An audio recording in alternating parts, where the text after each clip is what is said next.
حضور نے اپنے زمانے سے لے کر قیامت تک 5 ادوار ذکر کر دیے، ہماری پوری تاریخ اس میں ہے۔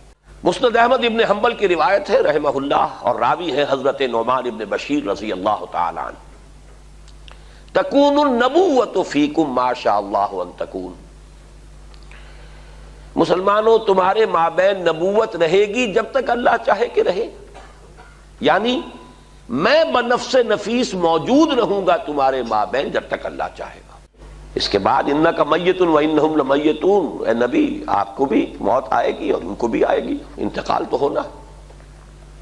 فرمایا ثم یرفع اللہ اذا شاء یرفعها، پھر اللہ جب چاہے گا اس نبوت کو اٹھا لے گا، یعنی میرا انتقال ہو جائے گا، وصال ہو جائے گا صلی اللہ علیہ وسلم، وفداہ آباؤنا و امہاتنا۔ پھر دوسرا دور آپ نے فرمایا ثم تکون خلافتا علی منہاج النبوۃ، پھر دور ہوگا خلافت کا جو نبوت کے نقش قدم پر ہوگی۔ یہ الفاظ بڑے اہم ہیں، عام طور پر ہمارے ہاں جو لفظ زیادہ معروف ہے اور بول چال میں زیادہ آتا ہے وہ خلافت راشدہ آتا ہے۔ اس سے اچھی طرح نوٹ کر لیجئے، یہ اصطلاح حدیث میں نہیں آئی ہے، خلفائے راشدین کا لفظ آیا ہے، علیکم بسنتی و سنت الخلفاء الراشدین المہدیین، اے مسلمانوں تم پر لازم ہے کہ میری سنت کا اتباع کرو اور میرے خلفائے راشدین المہدیین کی سنت کا اتباع کرو، لازم ہے تم پر۔ لیکن خلافت کے ساتھ جو صفت آئی ہے وہ یہاں نوٹ کیجئے، یہ عام نہیں ہے، اس کو اب ہم عام کر رہے ہیں اپنی مطبوعات کے ذریعے سے۔ خلافت علی منہاج النبوہ، منہاج منہج راستہ طریقہ، بعین ہی نبوت کے نقش قدم پر خلافت۔ یہ بعین ہی کا لفظ اس قدر زور دے کر میں نے کیوں ادا کیا ہے اس کو سمجھ لیجئے۔ خلافت راشدہ میں وہ نظام جو محمد عربی صلی اللہ علیہ وسلم نے بنفس نفیس قائم کیا، بعین ہی بتمام ہی بکمال ہی جو کا تو قائم رہا ہے۔ اس میں میں ایک مثال آپ کو دے دیتا ہوں کہ جب حضرت ابو بکر رضی اللہ تعالیٰ عنہ کے عہد خلافت میں مانعین زکوٰۃ کا فتنہ اٹھا، حضرت عمر جیسے شخص نے بھی رضی اللہ تعالیٰ عنہ مصلحت اندیشی کا مشورہ دیا کہ حالات کو دیکھیے، 2 محاذ پہلے کھلے ہوئے ہیں، آپ نے جیش اسامہ بھی بھیج دیا، اس لیے کہ حضور نے تیار کیا تھا۔ حضرت ابو بکر نے فرمایا کیسے ممکن ہے جو جیش اور جس کا علم دیا ہو حضور نے اپنے دست مبارک سے، میں اسے روک دوں؟ پھر جو جھوٹی نبوتوں کے دعوے دار کھڑے ہو گئے ان سے تو ہمیں لڑنا ہی ہے، ہر صورت لڑنا ہے، ان کا کفر تو بالکل واضح ہے ازہر من الشمس ہے۔ تو 2 محاذ کھلے ہوئے ہیں، مسلمانوں کے دل زخمی ہیں، مورال جو ہے پست ہے حضور کے انتقال کی وجہ سے۔ اب تیسرا محاذ نہ کھولیے، رعایت کیجئے، انہوں نے اسلام کا انکار نہیں کیا، کسی جھوٹی نبوت کا اقرار نہیں کیا، نماز کو بھی مان رہے ہیں، زکوٰۃ میں بھی یہ نہیں کہہ رہے کہ زکوٰۃ نہیں دیں گے، صرف یہ کہہ رہے ہیں کہ ہم حکومت کو نہیں دیں گے، اپنے طور پر دیں گے، خرچ کریں گے۔ تو ذرا لینینسی برتیے، مصلحت کو دیکھیے، تیسرا محاذ نہ کھولیے۔ اس پر جو حضرت عمر رضی اللہ تعالیٰ عنہ کا ریئیکشن تھا، ایک تو ڈانٹ پلائی حضرت عمر کو، اور یہ مقام ہے ابو بکر کا کہ عمر کو ڈانٹ پلا سکتے تھے، صرف وہی پلا سکتے تھے صحابہ میں، اور کسی کا یہ مقام نہیں۔ اے عمر تم جاہلیت میں تو بڑے سخت تھے، کیا ہو گیا تمہیں؟ اسلام میں اتنے نرم ہو گئے، اتنی کمزوری کا مظاہرہ کر رہے ہو۔ دوسری بات فرمائی، اور یہ ہے اصل جس کے لیے میں عرض کر رہا ہوں، ایبدل الدین وانا حی، کیا دین میں ترمیم کی جائے گی جبکہ میں ابھی زندہ ہوں؟ میرے جیتے جی دین میں ترمیم نہیں ہو سکتی۔ کس حد تک کہا ہے کہ خدا کی قسم حضور کے زمانے میں اگر یہ زکوٰۃ کے اونٹوں کے ساتھ ان کو باندھنے کی رسیاں بھی دیتے تھے، اگر یہ کہیں گے کہ اونٹ لے جاؤ رسی نہیں دیں گے تب بھی میں جنگ کروں گا۔ تو حضرت ابو بکر کی آپ دیکھیے فصاحت اور بلاغت کی بھی انتہا ہے، اس سے زیادہ تاکید کا کوئی اسلوب ہو نہیں سکتا تھا کہ اگر صرف رسی دینے سے انکار کریں گے، اب آپ بتائیے کہاں اونٹ کی قیمت، کہاں اس رسی کی قیمت؟ اتنی ترمیم بھی مجھے گوارا نہیں ہے، اور خدا کی قسم اگر کوئی اور میرے ساتھ نہیں چاہے گا میں تنہا جاؤں گا اور جنگ کروں گا۔ بہرحال میں نے یہ وضاحت کی کس لیے؟ کہ خلافت علی منہاج النبوہ، جو کا تو خلافت کا نظام ہے کہ جو قائم رہا، جسے ہم عرف عام میں خلافت راشدہ کہتے ہیں، حدیث کی اصطلاح میں خلافہ علی منہاج النبوہ۔ یہ نظام دوسرا تھا، حضور نے فرمایا یہ بھی رہے گا جب تک اللہ چاہے گا، پھر یہ بھی ختم ہو جائے گا، ثم یرفعہ اللہ اذا شاء یرفعہ، پھر اسے بھی اللہ اٹھا لے گا۔ اس کے بعد آیا تیسرا دور، حضور کے الفاظ کیا ہے؟ ثم تکون ملکا عاضا، پھر ایک دور آئے گا ملوکیت کا، اور اس کا وصف ہوگا کاٹ کھانے والی ملوکیت۔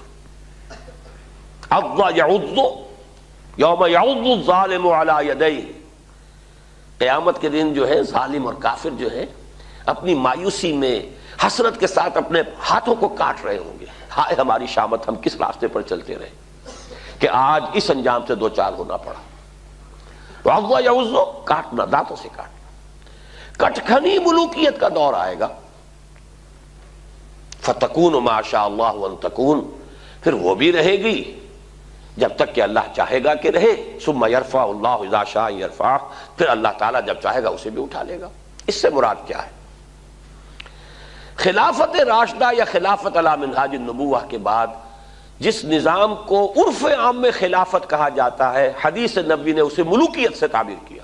خلافت تو ایک معنی میں ہم اس کو کہہ سکتے ہیں، یہ بھی میں کل اس نکتے پہ مزید گفتگو کروں گا جب خلافت کی حقیقت، اس کے شرائط بیان کروں گا، اس لیے کہ کتاب و سنت کی ٹوٹل بالادستی وہاں موجود تھی۔ خلافت بنو امیہ میں بھی تھی، خلافت بنو عباس میں بھی تھی، خلافت عثمانیہ میں بھی رہی ہے، لیکن یہ ہے کہ وہ نظام جو ہے دولت کی تقسیم کا نظام بدل گیا،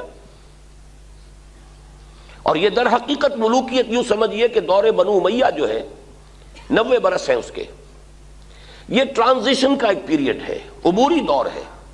خلافت علی منہاج النبوہ سے ملوکیت تک پہنچتے پہنچتے ایک دن میں تو بات نہیں ہو گئی تھی نا، دور بنو امیہ جو ہے ٹرانزیٹری پیریڈ ہے۔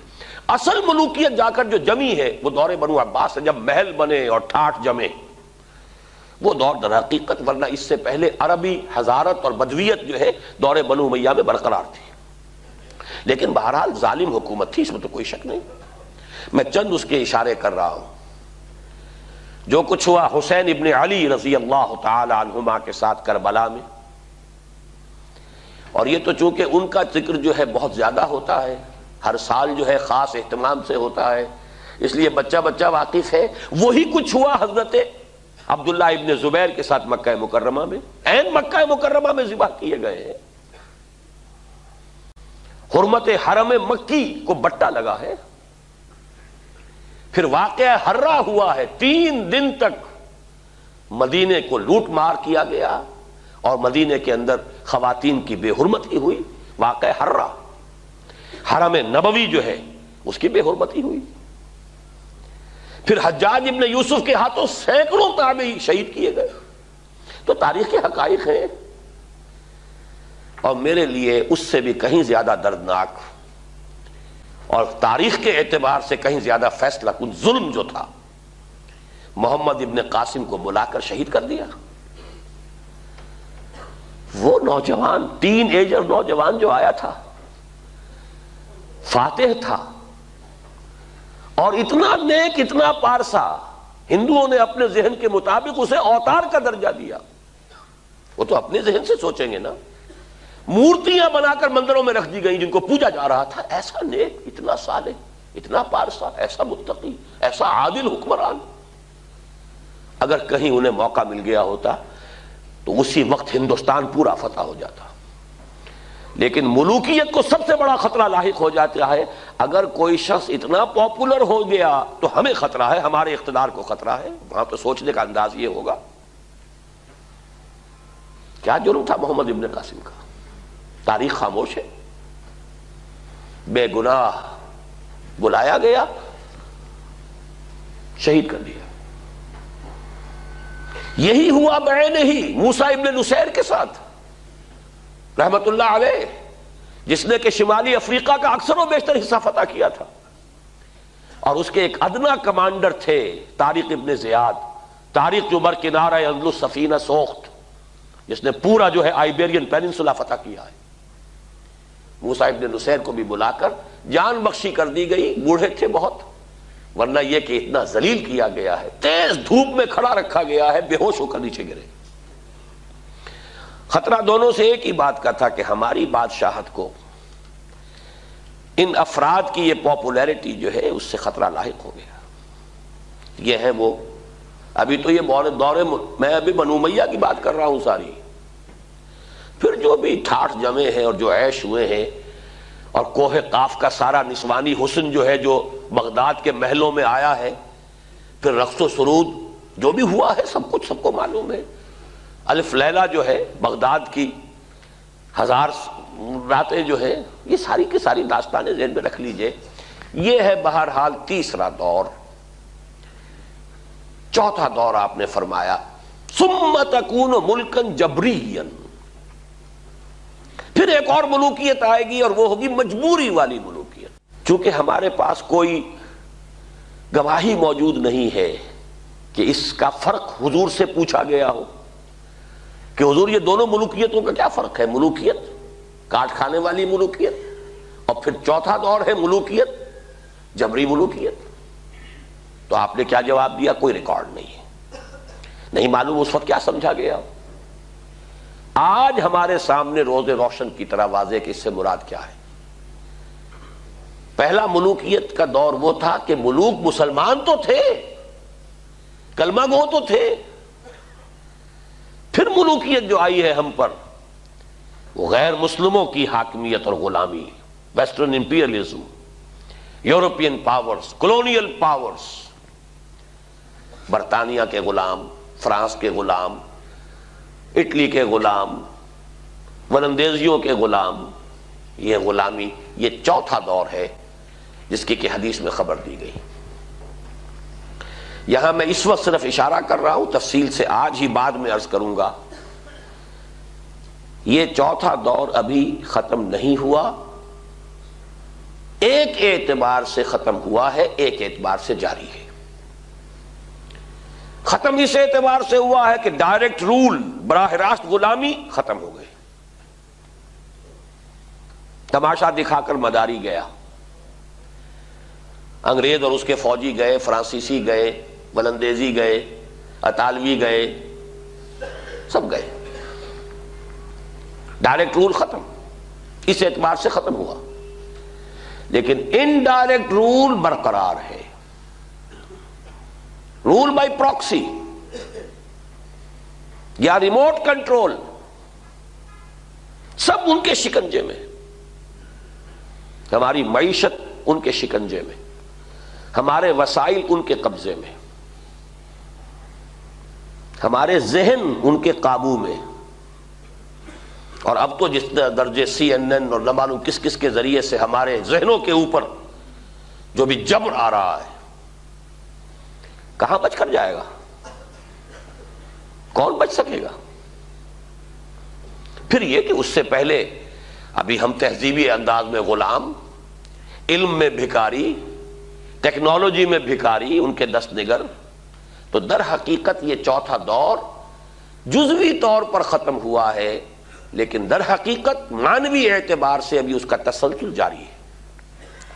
میں نے اکثر جگہوں پر اس کو کراچی کے حوالے سے بیان کیا۔ کراچی میں لانڈھی، کورنگی، شاید یہی معاملہ ہوگا، اور جو یہ نیو کراچی وغیرہ میں بھی جو بس سٹاپس آتے ہیں، 3 نمبر، پھر 3.5 نمبر، پھر 4 نمبر، پھر 4.5 نمبر، پھر 5 نمبر، تو ہم 4.5 نمبر پر کھڑے ہیں اس وقت۔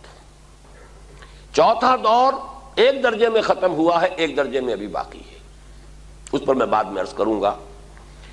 اور ابھی جو اس کا آدھا حصہ باقی ہے وہ پہلے سے کہیں زیادہ تلخ ہے،